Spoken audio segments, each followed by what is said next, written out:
Can I? What? Shit! Fuck me! Fuck me! Shit! Oh my god, that was the closest shit ever. I had less than 5 seconds to do that. What the fuck? I don't even know how I got that.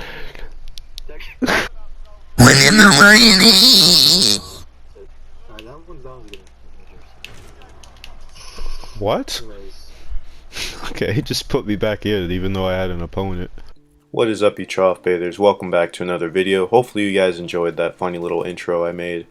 So today I'm just going to be doing some random commentary over a win that we got. Now you guys probably noticed the channel has been pretty dead recently, only because we've been pretty lazy on the uploads and stuff. But don't worry, we do have a lot of clips that we've saved. I have a ton of stuff. So there's a lot of stuff to look forward to on the channel within these next couple of months. So you guys can look out for that, for the millions of subscribers that we do have currently. But as you guys probably seen Matthew's recent video of the tips and tricks, if you guys have not seen that yet, please do check it out. It is a really good video. It goes really in depth of different types of things you guys can do, or maybe things you haven't thought of in the game that can really give you an advantage. So really here, this is just a gameplay. We were playing trios and one of our guys got knocked out, and it was really just a duo trio win. So I basically just revived, I think it was Matthew or Nathan there, that's Pandemonium.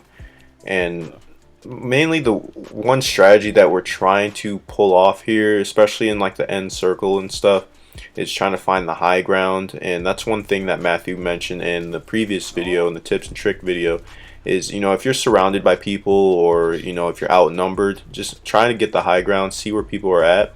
And what I've noticed is not a lot of people think of that as an advantage. A lot of people will expect you to be on the ground, or in a building and stuff.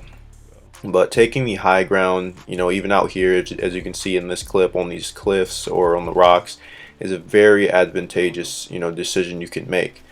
So right here, I really just skipped over some of the boring parts of us running around reviving each other after we go down and such.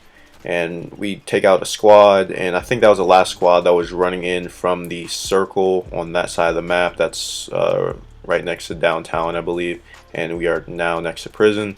So I don't know, for whatever reason, that guy tried to revive his buddy and he wound up paying the price for it. So, and that's another thing too, if you guys, if you don't think you can revive your buddy, just don't take that chance, especially if you're out in the open. And that's one mistake that I see a lot of people make, and it winds up getting their whole squad wiped out. Even that's happened to me too. Like if you're in the storm or something and your buddy goes down, just don't take that risk and revive them, especially if it's in the end circle, because you're going to lose all your armor plates and you're probably going to go down as well. I've made that mistake many times, just trying to revive them. But just keep going. And right here, we're just trying to see if there's anyone else that is trying to sneak up on us behind. Now, if you're trying to get to the last circle and stuff, or you're hanging out near the storm, please make sure you're checking your back, because there's so many people that will try and sneak around you or flank you, and then they'll wind up shooting you in the back and you get your team wiped out just because you didn't want to check that area. But that's what we're doing right now. We're just scoping it out, and then we're about to take this hill. As you can see, I think it's me and Matthew right now. Nathan or Pandemonium just got knocked out, so we're trying to clutch this duo trio win. And we're looking at prison. We know there's people at prison right now, so we're trying to look behind this, check the storm. And sorry if you can hear this little, I think that's my computer, it sounds like an airplane right now, but that's where we're looking. We're looking down there because I know we saw people.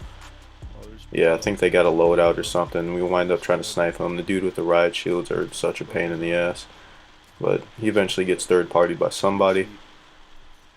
And as you can see, we're consistently trying to take the high ground. Now, Matthew takes a hit there from prison.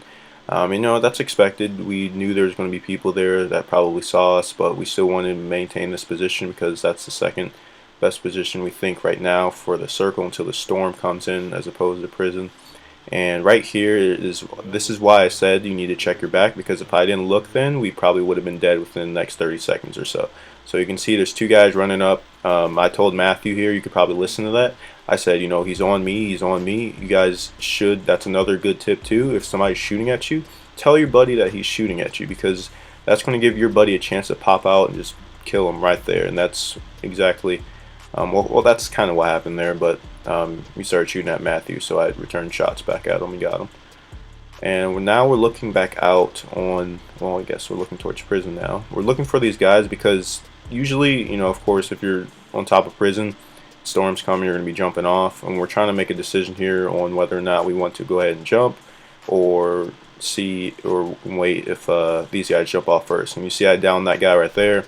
And really, if you guys, this is another piece of advice too, if you wind up downing somebody on like a tall building or skyscraper or any building in general that's, you know, over 2 stories high, just don't rush it, because if you do that, by the time you get up there, of course he's already going to be revived and you're going to wind up dying. It happens all the time. One thing that I found that helps in those situations is if you're going to rush somebody, make sure you have dead silence. And another thing you guys can do is have one buddy go up one way and then the other buddy come up another way, because if you guys try to all pack in one doorway, you're just going to get C4'd and blown up. It's happened multiple times. A lot of people have RPGs now. But as you guys can see here, we still know the prison dudes are right above us. We're still looking towards those rocks there because we know there's people there. That's who we were shooting at earlier, kind of. And we know these guys have to push out of prison. So we're just waiting on them. We're hugging the wall, making sure they can't see us. And you see Matthew over there. He's coming towards me. Storm's about to push out. These guys jump down. Just go ahead and screw him over right there. And I'm glad we took this position, because if we were any, you know, wider out, they probably would have started shooting at us before they jumped down, and they simply just did not know we were in that position right under prison. So we go ahead and loot up and get armor plates, money, whatever it is. And the last squad is located on between like blue and yellow marker. I think they were getting third partied and we're about to go finish them off. And it's just me and Matthew still. So I go ahead and drop him a couple armor plates and stuff. You know, don't forget about your buddies in the last circle, guys. You know, if your buddy needs something like ammo, armor, to ask him.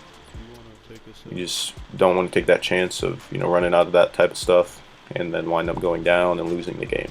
So we go ahead and take this high position here. This is probably the best position we can take. We're, you know, right at the dead center of the circle, taking this hill, and we know exactly where the last squad is. He calls in that airstrike, and I go ahead and shred him up, shred that guy up. This guy has self-revive, and for whatever reason he decides to poke his head out, and I finish him off right there, and that's the game. So yeah, hopefully you guys enjoyed this commentary. I didn't really have a script or anything. I just went on with the gameplay. Hopefully I didn't talk too much to you guys and bore you, but that's basically it. If you guys, you know, want us to do certain things for content, please mention it down in the comments below. Make sure you like this video, and yeah, I will see you guys in the next one. Peace.